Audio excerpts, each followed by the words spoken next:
My name is Emily, and I'm 43 years old. My husband, John, who was the same age as me, passed away from a heart attack 2 years ago. His death was very sad. We didn't have any children together, which was a source of pain for us. Sometimes I felt guilty because John loved children but couldn't have any with me. When I talked about feeling inadequate, he assured me that we could still be happy, just the two of us, having fun together. After that, we focused on strengthening our relationship and enjoying happy times together. But then things changed unexpectedly.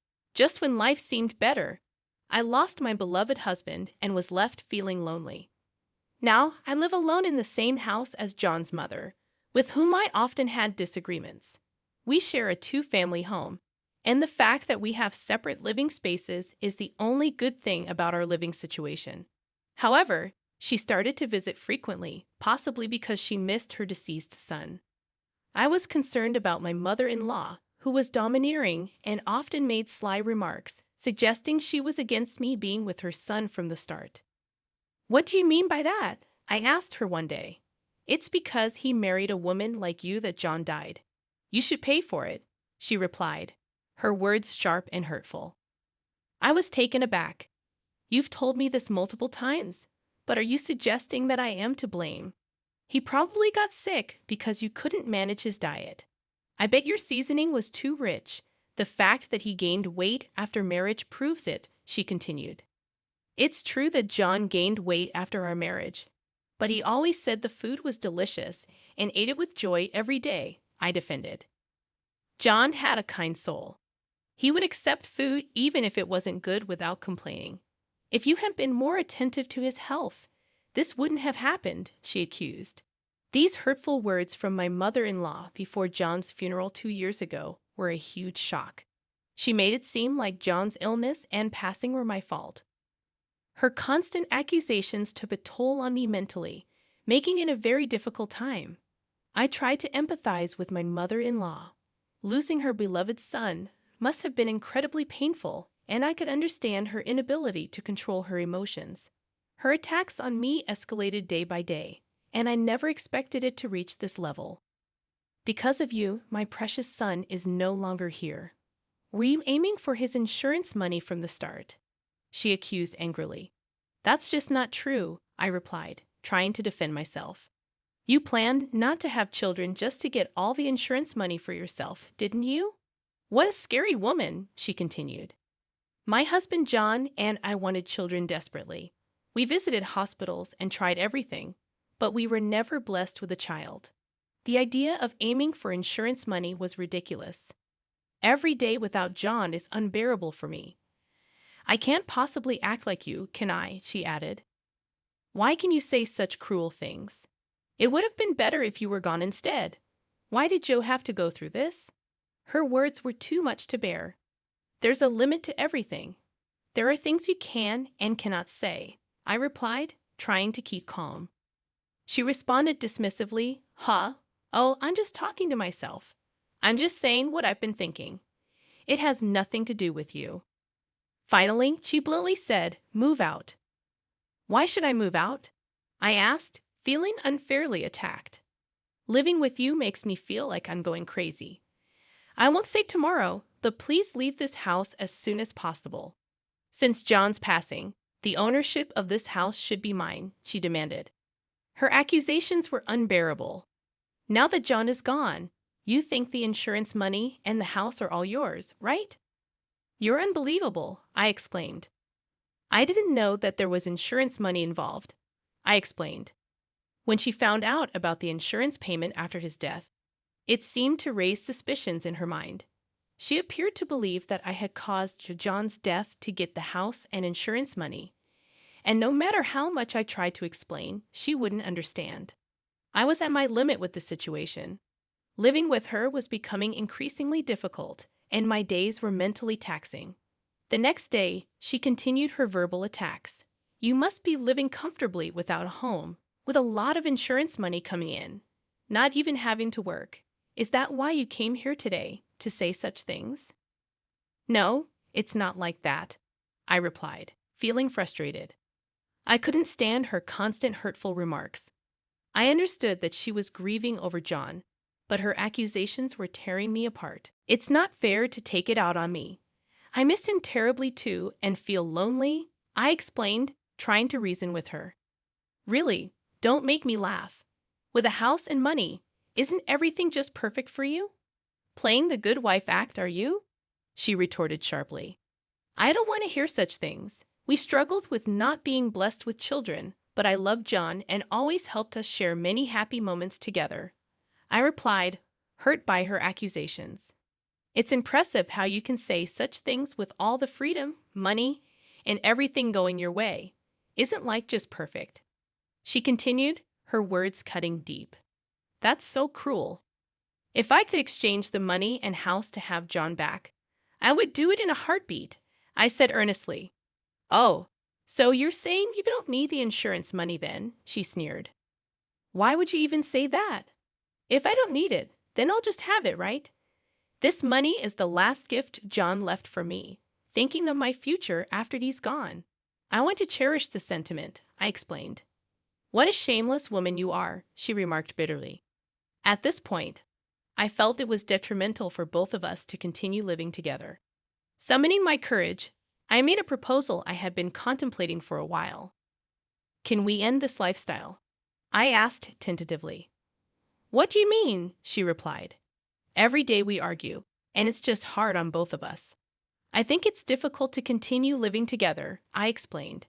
That would be best. Please find a place and move out soon, she demanded. You're the one who should move out. This house is under my name, she countered. I can't believe you're trying to kick me out. You're even worse than I thought. The house is too big for me alone, and I'm considering selling it once then settle down. Plus, properties around here seem to sell for a good price, I suggested. Just when I thought about what you'd suggest next, it's about money again. How much more do you need to be satisfied? She explained.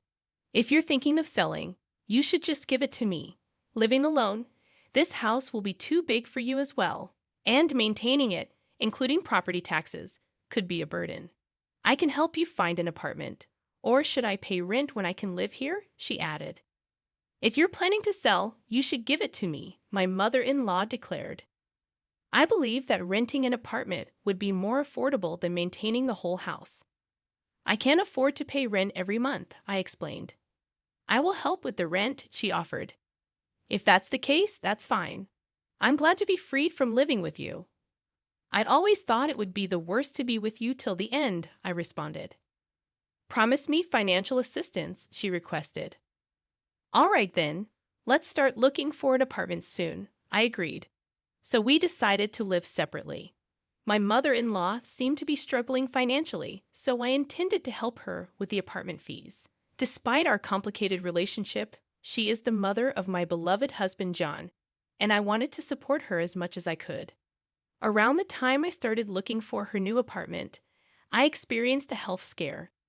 I was diagnosed with a cerebral hemorrhage, but luckily it wasn't life-threatening. I spent 2 months in the hospital, including a recuperation period. During my stay, my mother-in-law never visited me, but my parents and sister took turns caring for me. Thanks to their support, I could return to almost my regular daily life with only slight residual symptoms. And just like that, my 2-month hospital stay flew by, and the date of my discharge arrived. I originally intended to return to my parents' house for a while, but when I went home to get my belongings, I was met with a shocking scene. What? The house is gone. What happened? I asked in disbelief. My mother-in-law appeared as if she had been waiting for me. Congratulations on your discharge. I didn't expect you to come back looking so well. There are barely any lingering effects, and I can return to my daily life, I replied. Well, that's good to hear. I'm glad you're back healthy. More importantly, what happened to the house while I was hospitalized? I inquired. About that, I sold it for about $150,000, she revealed casually. What do you mean? You sold it without consulting me, I exclaimed. I had a friend who wanted to live around here. Her husband works nearby, and they're in a hurry to find a place, she explained nonchalantly. I just sold it. Selling it without even telling me is unacceptable, I replied, feeling shocked and upset. It's not a big deal. Right after you were hospitalized, I got this offer. I thought even if you survived, you'd probably have difficulties living normally and might end up in a facility. So I made a decision on my own. Don't be mad, she explained casually. I can't believe it. But thanks to me finding a buyer, we got $150,000 from selling the house, she added. While I was in the hospital, my mother-in-law sold the house without asking me. Apparently, their acquaintance had always wanted the land around my house, and my mother-in-law took it upon herself to conduct a private transaction. Are you planning to sell someone's house without consulting them, and then keep the money for yourself? The house was originally under John's name, right? I questioned. That's true, but I don't think it's any of your business. Anything that belonged to my son John is mine, she asserted. You interpret everything in your favor, but that's not how it works, I argued. What do you mean? When John passed away, the house title changed to my name, she replied confidently. Selling a house without the owner's consent is almost criminal, you know, I countered. Please don't call me a criminal. Do you think you'd win in court? How about splitting it? Expected to be $75,000 each, she suggested. It's not about the money. Then why are you so angry? While I was hospitalized, you sold our house on your own and used the money to buy a condo for yourself. Coincidentally, a condo next to our house was on sale for about $75,000, and she lives there now. Moreover, my belongings were placed in the new home. When I had my cerebral hemorrhage, she seemed to have doubted my condition was serious and made various decisions ahead of time during these 2 months. I explained, feeling betrayed and frustrated. I decided to confront the self-centered woman with the truth. The house is no longer under my name, I revealed. What do you mean? She asked. I was in the process of selling the house while I was hospitalized, I explained. Because of the good location, it was quickly decided. I was supposed to handle the procedures after I got discharged, but I've already sold it, so it's too late. You should cancel it right away. It's my house, she insisted. So I don't have any reason to cancel. Please explain the situation to your acquaintance and refund the $150,000, I insisted. What are you talking about? I've already bought a condo, so I can only return half of it. Then you'll have to sell the apartment you're living in now to refund the money, won't you? My clients also seem to be planning on demolishing the house, so it's convenient. I'd also have to move forward with the procedures, so please refund the money soon, she replied, dismissing my concerns. Wait a minute, we're not done talking yet. I'm thinking of returning to my parents' home, so I'd appreciate it if you could send my belongings there, I requested. Wait, I think today will be the last time I see you.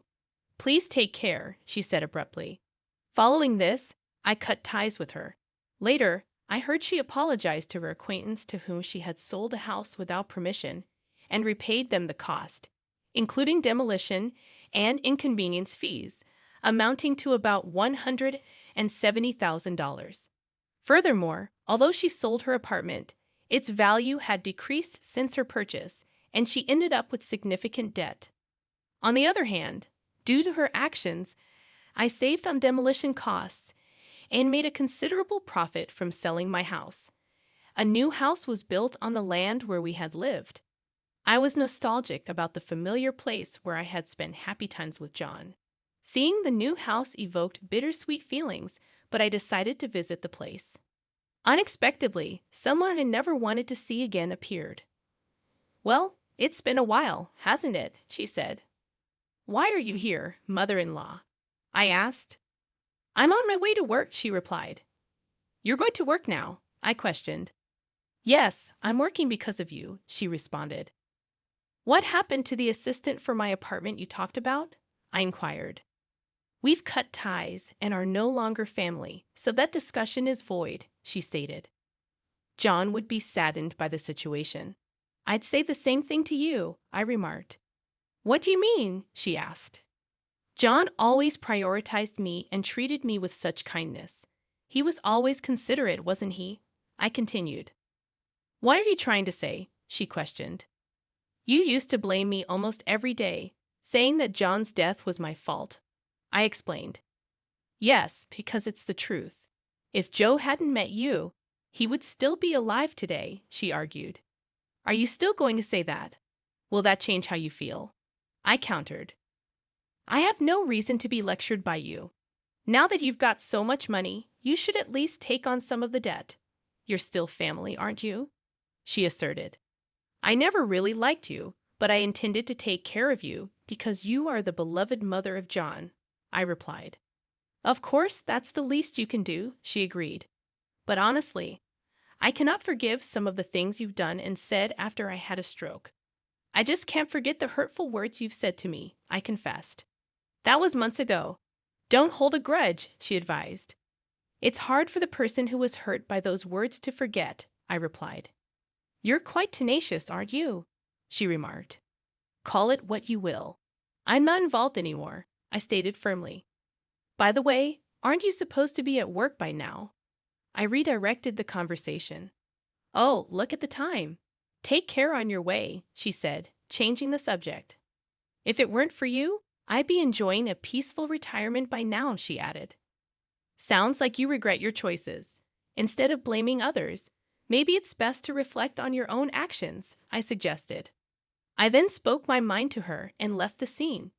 It had only been 2 years since John passed away, but thanks to the money he left behind, I am now able to lead a stable life. The money that John left for me is invaluable, and I intend to use it wisely. I've purchased an apartment near my parents' house, and I'm living there alone. I miss having John by my side, but I find comfort in believing he's watching over me from heaven. I want to live a long, healthy life, cherishing the memories I shared with John and living for the both of us.